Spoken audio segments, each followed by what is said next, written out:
Hello, my beautiful souls. Welcome sa ating tarot reading sessions. Keep in mind, general reading po ito. Maring mag-resonate, maring hindi. Kunin nyo na lang po kung para sa inyo and leave the rest. Maring mag-shift ang energies or magkabaliktad ang sitwasyon. Kaya kayo na pong bahala kung saan kayo nakalugar sa reading natin. So, let's see.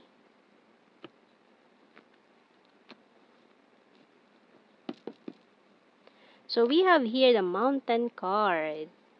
Pillow, crystal ball, bell, playing cards, medication, and ang bottom card natin is diamond. Okay. So, parang may nagso-soul searching or galing sa isang failed relationship, maaari nagpaplano na magbundok, ayan, or priority muna yung goals, ayan. So, may gustong kalimutan, nagmo-move on from a person na hindi naging maayos, hindi naging okay yung relationship, nagkaroon ng separation. So, tingnan natin. Parang hahanapin ko muna ang sarili, ganun.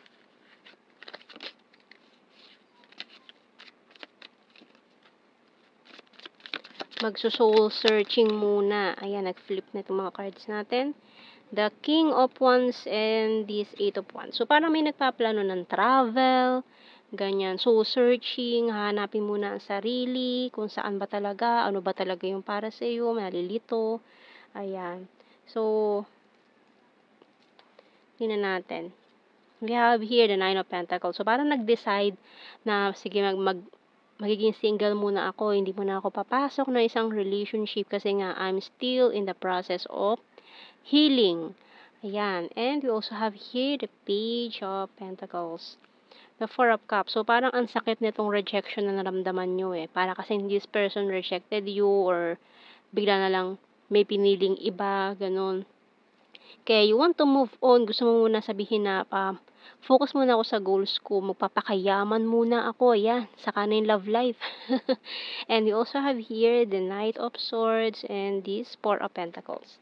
So yung bottom card natin, King of Swords, pero yung ano kasi, yung pagmamahal kasi na ibinuhos mo rito sa taong to, sobra-sobra. Halos yung parang wala kang natira para sa sarili mo. Kaya ngayon, parang hirap na hirap ka sa moving on process mo dito sa taong to. Parang greatest love, ganun. Parang it's a greatest love or thought God, the one that got away. Ayan, so parang hirap na hirap kang i-let go. Ayan o, hirap na hirap kang i-let go itong taong ito. Kaya parang nag-decide ka na mag-totally healed muna bago pumasok sa isang bagong relationship. Finding out the truth crushed me. I want to tell you how I feel. Kasi siguro itong taong to, pinaramdam niya sa'yo na he or she is very loyal, walang other person. Tapos nalaman mo siguro na may other person pala na tinatago. Then nag-decide ka na tapusin at mag-move on. Ayan, I don't react when people mention you. It's time for me to heal now. Ito, kailangan mo talagang gawin, mag-heal.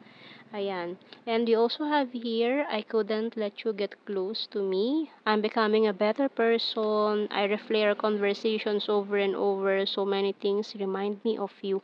Pero hihingi ito ng tawad sa'yo. Magsusorry naman siya, ayan, sa mga nagawa niya. And sometimes I stay awake thinking about you. Hihingi siya talaga ng tawad sa'yo. And halos parang luluhod pa itong taon to para lang mapatawad mo siya sa mga nangyari. Ayan.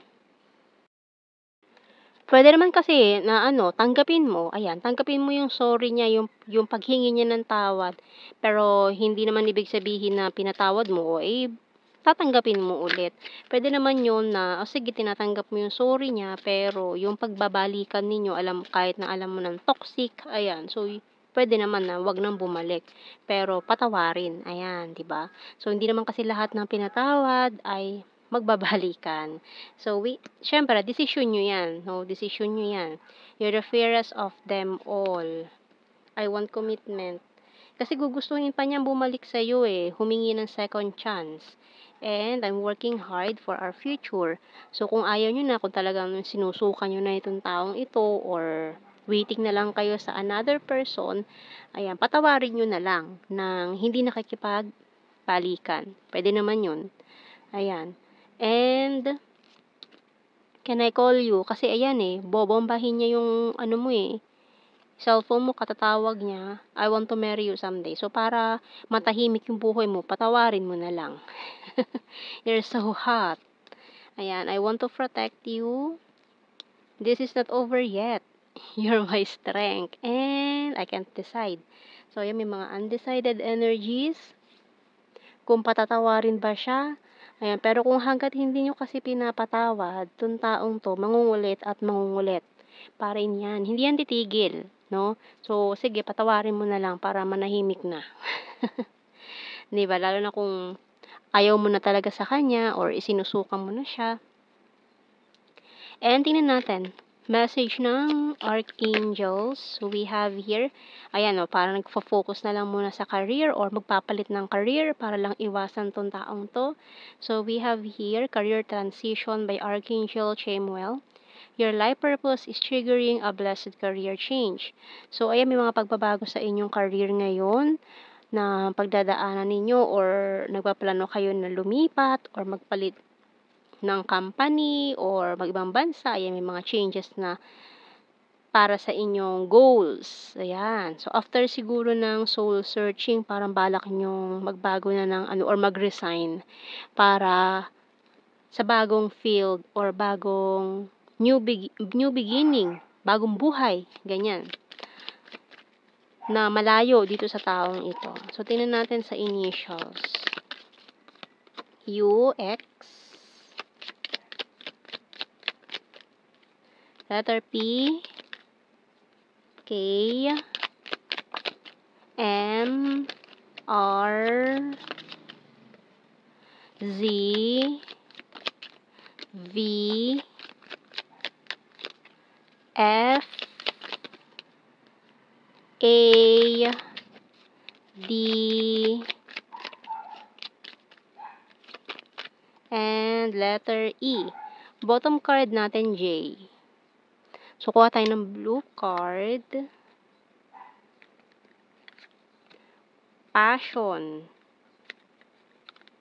Sa career, ayan, marriage. So, parang gusto nyo isang tabi muna itong marriage na ito.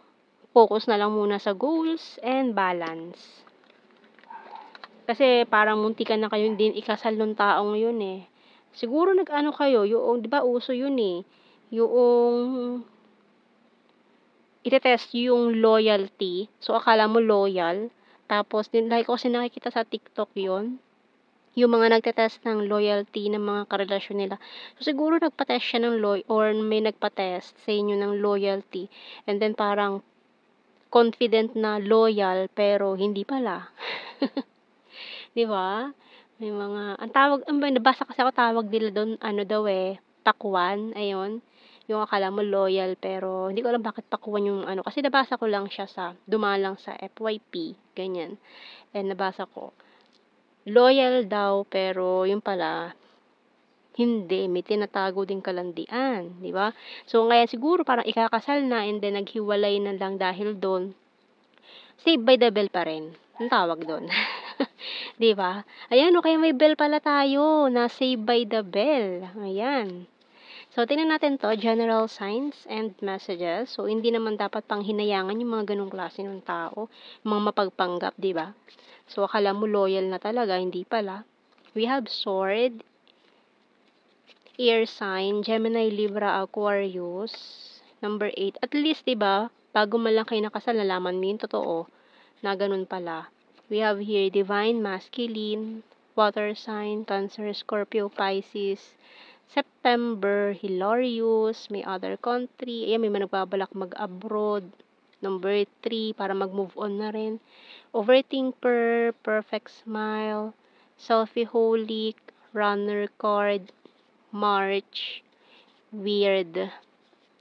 Mirror, summer, very loyal. Ayun lumabas very loyal daw pero lumabas yung totoo. Na playing card pala, 'di ba? So ayan.